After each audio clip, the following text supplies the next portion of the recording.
बिस्मिल्लाहिर्रहमानिर्रहीम। अस्सलाम वालेकुम नाज़रीन, आप यूट्यूब चैनल देख रहे हैं। मैं इमरान खान हूँ। सबसे पहले तो इमरान खान साहब का बाज़ाब्ता स्टेटमेंट आ गया उनके अपने ट्विटर अकाउंट पे। जो स्टेटमेंट है पहले मैं आपके सामने रखता हूँ, फिर बहुत सारी खबरें आज आपको देने के लिए। नंबर एक, इमरान खान साहब ने सबसे पहले जो उनके ट्विटर अकाउंट पे उनकी टीम ने लिखा वो उनके स्टेटमेंट का सबसे मजबूत हिस्सा था। उन्होंने लिखा कि जिद्दोजहद इबादत है और हकीकी आज़ादी की जिद्दोजहद के लिए मैं शहादत के लिए भी तैयार हूँ। यानी इमरान खान साहब का कहना है कि अगर मैं शहीद हो जाऊं इस रास्ते में या मैं मारा जाऊं तो मैं ज़हनी तौर पे इसके लिए तैयार हूं। इस वक्त पाकिस्तान सिर्फ आसिम लॉ पर चल रहा है। यहां सिर्फ लिखे लिखाए फैसले पढ़कर सुनाए जा रहे हैं। पिछले 3 साल के बेबुनियाद फैसलों और सजाओं की तरह तोशाखाना 2 का फैसला भी मेरे लिए कोई नई बात नहीं है। ये फैसला भी जज ने बगैर किसी सबूत और कानूनी तकाजे पूरे किए बगैर ही जल्दबाजी में सुना दिया। हमें यह हमारे वकला तक को नहीं सुना गया। मुझे और मेरी अहलिया को मुसलसल कैद तन्हाई में रखकर ज़हनी अजियत का निशाना बनाया जा रहा है। हमारी किताबों, टीवी और मुलाकात सब पर पाबंदी है। जेल में हर कैदी टीवी देख सकता है, लेकिन मुझ पर और बुशरा बीबी पर टीवी देखने तक की पाबंदी लगा दी गई है। मेरे खानदान की जानिब से जो किताबें भेजी जाती हैं वो जेल हुकाम की तरफ से रोक ली जाती हैं। हमें कई कई हफ्ते मुसलसल कैद तन्हाई में रखा जाता है। ये गैर इंसानी सलूक है, लेकिन यह सब जुल्म और बर्बरियत मुझे मेरे अज़म से पीछे नहीं हटा सकता। हमारी रवायात नहीं कि औरतों और बच्चों पर जुल्म किया जाए। हमारे दीन में तो दौरान जंग भी खवातीन को बख्श दिया जाता है, मगर यहाँ महज सियासी इख्तलाफात पर खवातीन पर जुल्म ढाए जा रहे हैं। मेरी बहनों और दीगर खवातीन के साथ अडियाला जेल के बाहर जो बदसलूकी और जुल्म हो रहा है, इस पर मुझे शदीद दुख और अफसोस है। ये जो सलूक बुशरा बीबी, डॉक्टर यास्मीन मारंग बलोच और दीगर खवातीन के साथ किया जा रहा है वो इस्लामी रवायात और इखलाकियात के बरक्स है। मेरी अहलिया बुशरा बीबी को सिर्फ मुझसे बुग़्ज़ में कैद तन्हाई में डाला हुआ है, हालांकि इनका तो सियासत से कोई ताल्लुक भी नहीं है। वो एक घरेलू खातून है। फौज मेरी है और पाकिस्तान कौम की है। जब मैं आसिम मुनीर पर तनकीद करता हूं तो वो एक शख्स पर तनकीद है, जैसे माजी के डिक्टेटर पर भी होती आई है।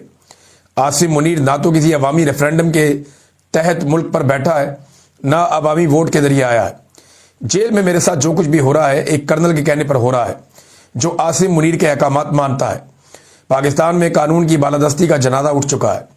2007 में जैसे पीसीओ जजेस ने डिक्टेटर का साथ देकर अदलिया का तकद्दुस पामाल किया, उनकी कोई इज्जत नहीं।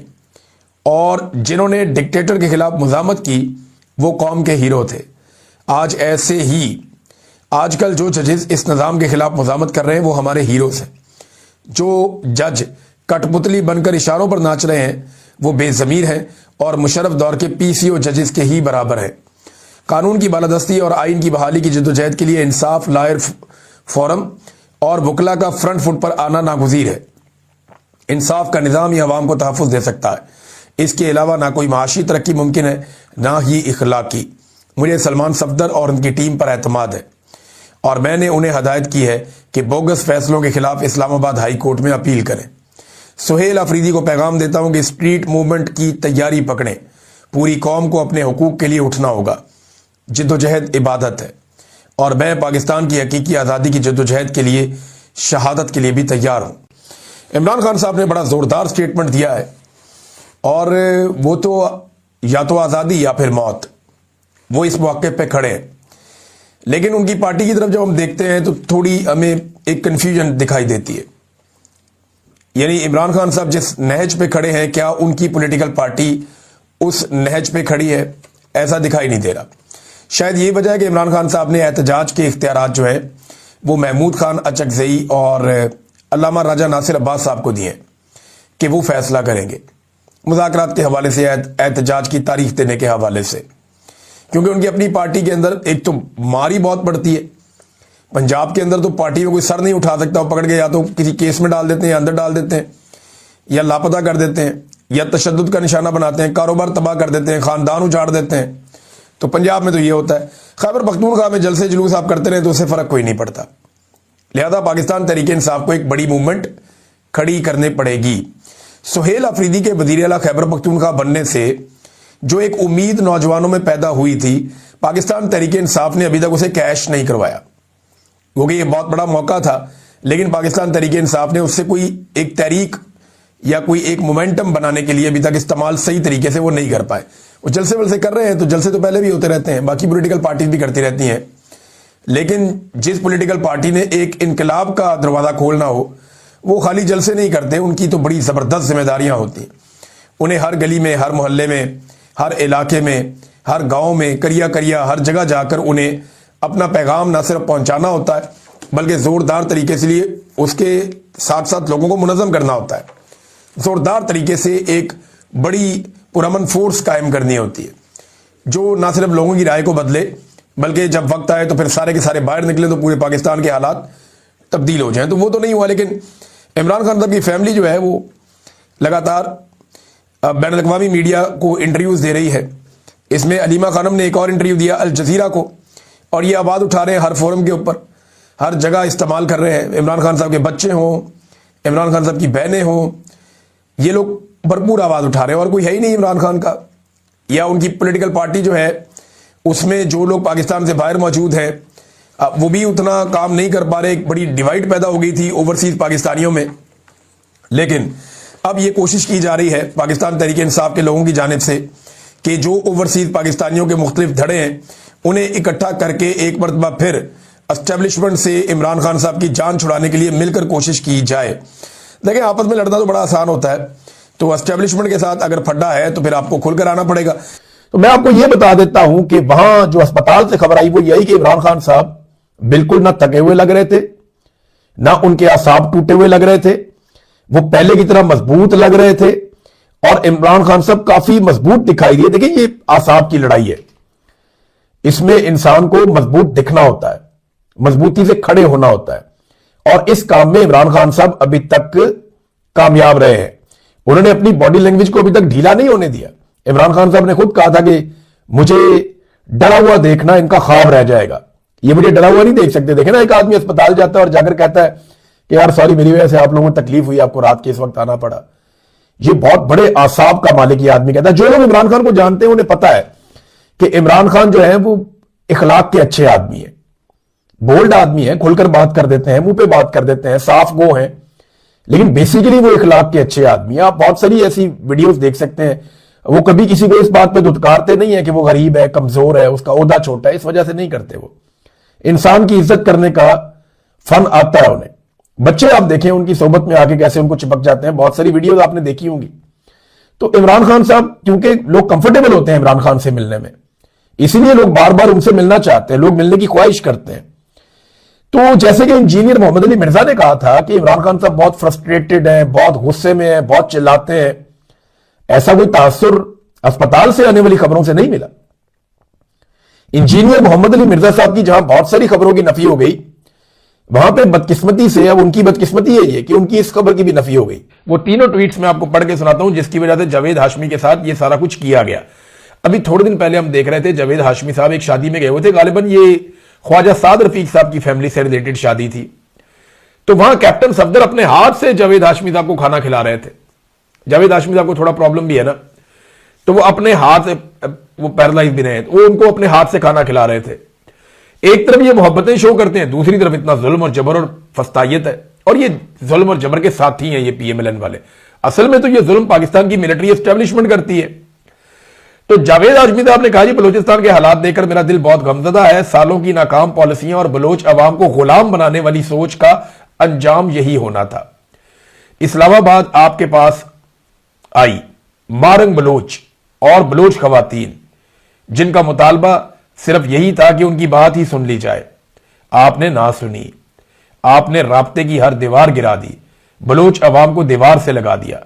काश कायदे आजम की कोयटा स्टाफ कॉलेज की तकरीर पर अमल किया होता तो आज कोयटा बच जाता, काश अपनी बैरक्स में ही रहते। ये जावेद हाशमी साहब ने ट्वीट किया, रोला पड़ गया, पढ़ना था। एक और उन्होंने ट्वीट किया, ये सुन ले आप जरा, आपको पता चल जाएगा कि किन बातों पे एस्टेब्लिशमेंट को बहुत गुस्सा आता है। इमरान खान से जिस अंदाज में नारवा सलूक किया जा रहा है, मैंने ये पहली मर्तबा देखा है। किसी हुक्मरान को इतना डरा हुआ भी मैंने पहली मर्तबा देखा है। आसिम मुनीर साहब, आपको मशवरा है कि इमरान खान के मामले में ये इस कदर अपने जहन पे ये मामला सवार ना करें, आपको कोई इस्तिस्ना नहीं बचा सकेगी। फिर एक और ट्वीट, जी सबसे खतरनाक ट्वीट है, जावेद हाशमी साहब ने किया। उन्होंने कहा जी इसराइल हमास को अब तक डिसआर्म करने में नाकाम रहा, अब यह ड्यूटी अफवाज पाकिस्तान के सपुर्द की जा रही है। गजा जाएं, फलस्तीनी लोगों को डिसआर्म करें और उन्हें इसराइल के रहमो करम पर छोड़ दें। यह खबर भी सुनी गई है कि शायद हमारे कुछ सिपाही वहां हमास की बिछाई हुई सुरंगें साफ करते हुए वफात पा गए हैं। हमारा काम तो यह था कि किबला अव्वल के मुहाफिज बनते, मगर आज हम पर उन्हीं मुहाफिजों को खत्म करने की ड्यूटी लगाई जा रही है। कुछ उलमा ने इसी बुनियाद पर यह फतवा भी दिया है कि उन सिपाहियों का जनाजा हराम है। आसिम मुनीर साहब, आपका अंजाम भी यही होगा। अब ये जावेद हाशमी साहब के पास पता नहीं खबर कहां से आई, हमारे पास किसी के पास भी यह खबर नहीं है कि पाकिस्तानी फौजी पहुंच गए या सुरंगें साफ करते हुए उनका इंतकाल हो गया वहां पे। यह खबर अभी पब्लिक नहीं हुई। अगर कहीं से उनके पास आई है, उनका कोई अपना सोर्स उनको बता रहा है, तो यह एक अलग बात है। लेकिन इन चीजों का रद्देअमल मुझे ऐसा लग रहा था कि आएगा, क्योंकि मैंने पहले जब ये पढ़ के सुनाया तो मैंने आपको बताया था कि ये बहुत सख्त है, वो उनकी नुक्ता नजर से एस्टेब्लिशमेंट के। तो जावेद हाशमी साहब के घर के ऊपर अब जो अटैक करना है दहशतगर्दों पे, वो इन लोगों के घरों के ऊपर हो रहा है।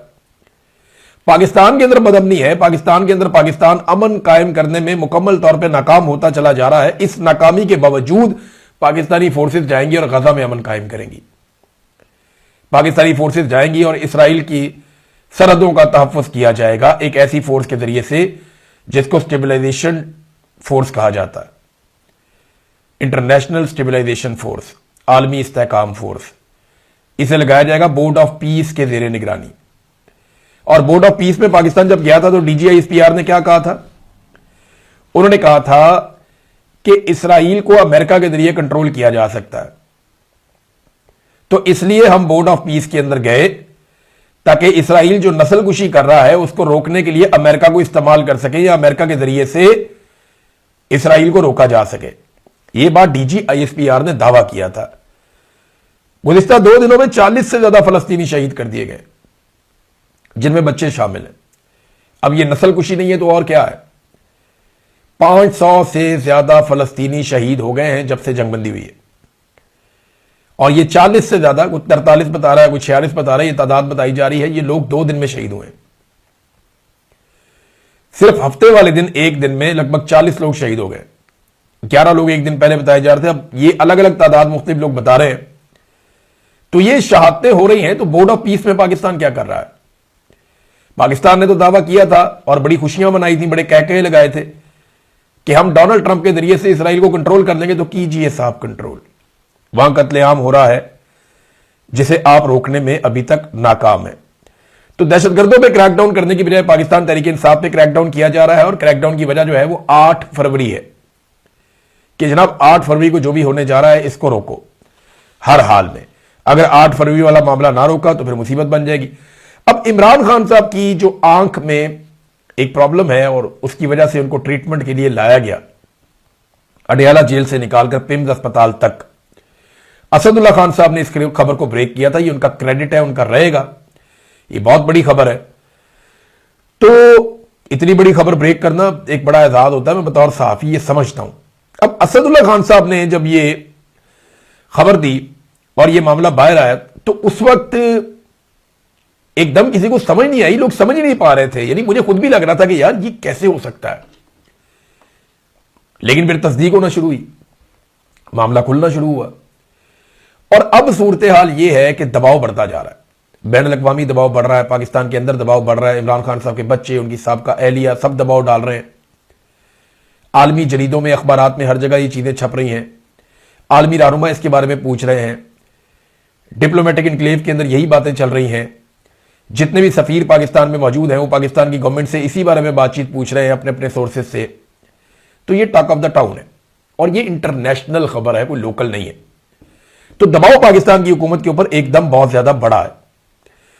इस दबाव को देखते हुए ऐसा लगता है कि मुमकिन है इमरान खान साहब की उनके डॉक्टरों से मुलाकात करवा दी जाए, या डॉक्टरों को चंद मखसूस शराइत के मुताबिक इमरान खान साहब से मिलने दिया जाए। यह मुमकिन है। और यह भी मुमकिन है कि इमरान खान साहब की किसी एक बहन की भी मुलाकात करवा दी जाए, शायद इसके इम्कानात कम है, लेकिन हो सकता है इमरान खान साहब की बहन की मुलाकात भी करवा दी जाए। और इस बारे में बड़ी लगातार डिस्कशन हो रही है ऐवानों में। हुकूमत यह समझती है कि यह अब करवा देना चाहिए, एस्टेब्लिशमेंट यह समझती है कि इमरान खान साहब से इस वक्त मुलाकात करवा के एक नई मुसीबत गले डल जाएगी। और आसिम मुनीर साहब की मुश्किलात में और हुकूमत की मुश्किलात में इजाफा हो जाएगा। अब ये कशमकश चल रही है, हुकूमत के अंदर एक गिरोह है वो समझता है नहीं करवाए मुलाकात, कल को हमने भी गिरफ्तार ही होना है। सियासतदानों की तो यही किस्मत है ना।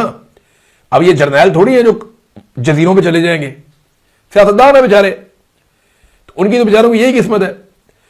तो मामला ये है कि एक गिरोह ये कह रहा है जनाब कि करवाएं मुलाकात, दूसरी तरफ लोग ये कह रहे हैं कि ना मुलाकात ना करवाना, फंस जाओगे।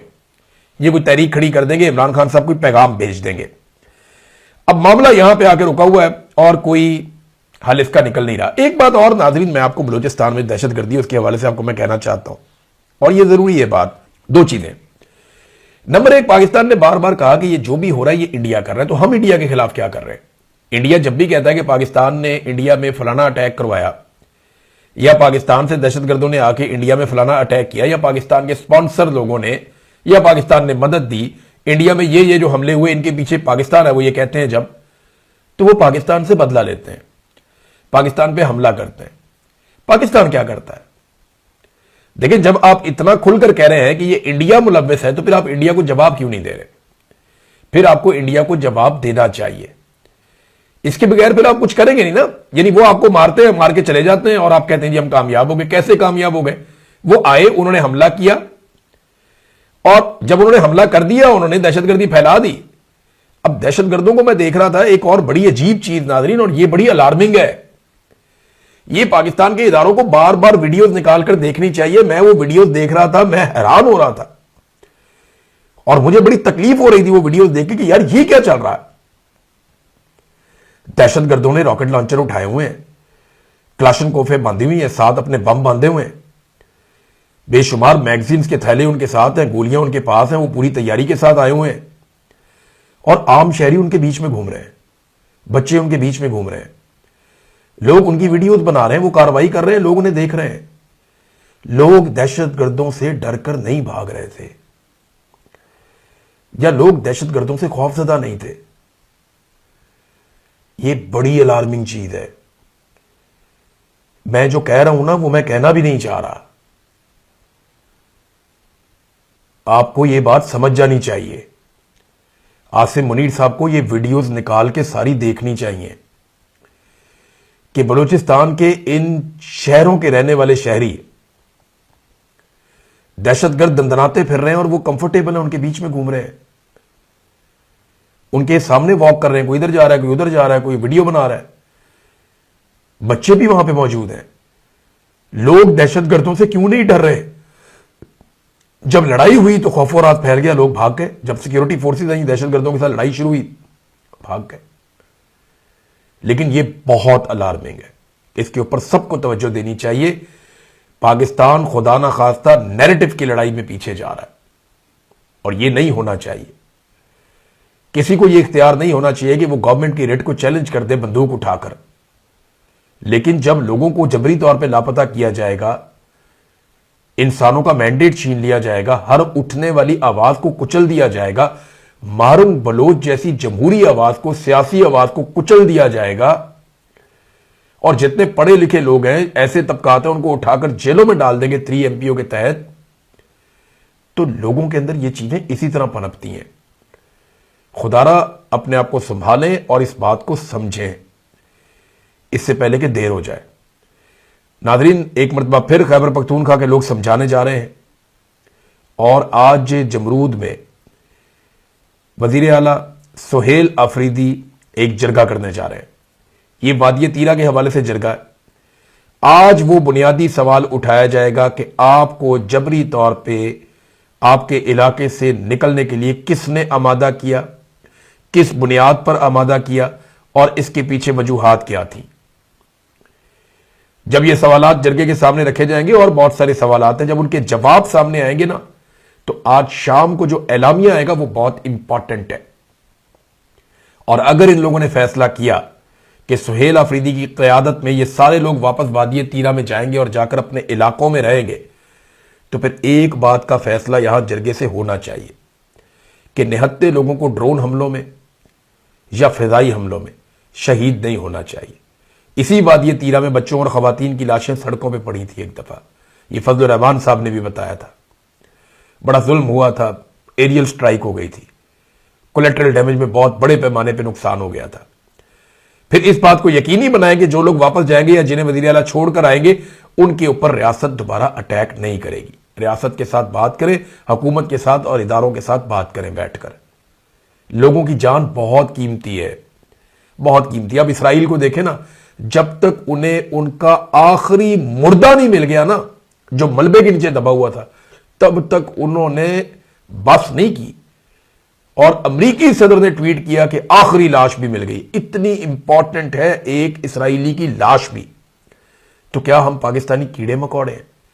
ऐसा नहीं है, ऐसा नहीं है। एक एक पाकिस्तानी की जान कीमती है। जब ये तीरा के लोग वापस जाएं तो इन्हें अपने घरों में अमान होना चाहिए, इनकी हिफाजत होनी चाहिए। अब तक के लिए इतना ही। अपना ख्याल रखिएगा, अपने इस चैनल का भी। अल्लाह हाफ़िज़।